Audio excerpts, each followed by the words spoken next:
কোথায় আছে ধৈর্য ধরে কাজ করলে সফলতা আসবেই। কেউ কেউ স্বভাবগতভাবেই ধৈর্যশীল, আবার কেউ অল্পতে হারিয়ে ফেলেন ধৈর্য।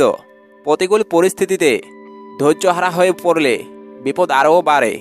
অনেক সময় দেখা যায় পরিস্থিতির কারণে আমরা বাধ্য হয়ে অধৈর্য হয়ে পড়ি। যেমন অফিসে হয়তো সহকর্মীরা নানাভাবে আপনাকে হেনস্থ করেছে, বস আবার আপনার বদলে সেই সহকর্মীকেই সাপোর্ট করেছে। এমন পরিস্থিতিতে বিরক্ত হওয়া কিংবা অধৈর্য হওয়া স্বাভাবিক, কিন্তু আপনি যদি রাগের মাথায় সহকর্মীকে আঘাত করে ফেলেন কিংবা আপত্তিকর আচরণ করে ফেলেন, তবে সেটা পরবর্তীতে দীর্ঘমেয়াদে ক্ষতি করবে আপনাকেই।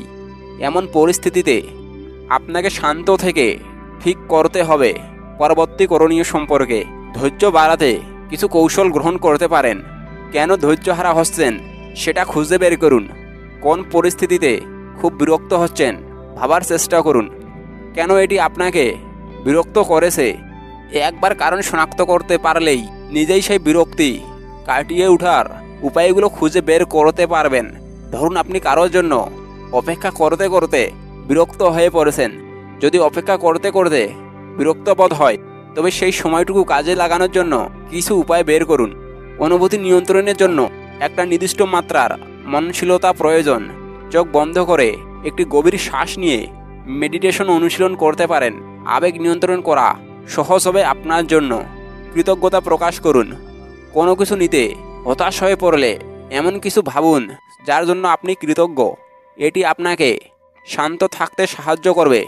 এতে জীবন সম্পর্কে আরও ভালো সিদ্ধান্ত আপনি নিতে পারবেন।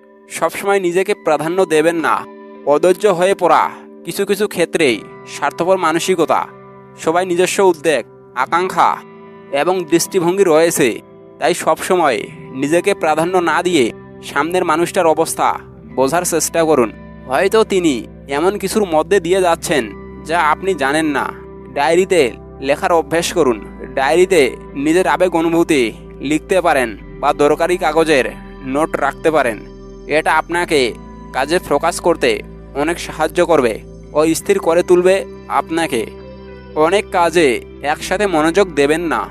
অনেকগুলো কাজ একসঙ্গে নিয়ে নিজের উপর চাপ বাড়াবেন না। এতে অধৈর্য হয়ে পড়ার ঝুঁকি অনেক বেড়ে যায়। বই পড়ুন। ধৈর্য বাড়াতে বই পড়ার অভ্যাস গড়ে তুলুন। দিনের একটা নির্দিষ্ট সময়ে পছন্দের লেখকের বই পড়ুন বা শিক্ষামূলক বই পড়ুন। এতে যেমন নিজেকে সময় দেওয়া হবে, তেমনি বাড়বে মননশীলতা, কমবে মানসিক চাপও। যদি আমাদের ভিডিওগুলো আপনাদের ভালো লাগে, তাহলে অ্যাসেন্ট মোটিভেশন স্পিচ এই চ্যানেলটি সাবস্ক্রাইব করুন।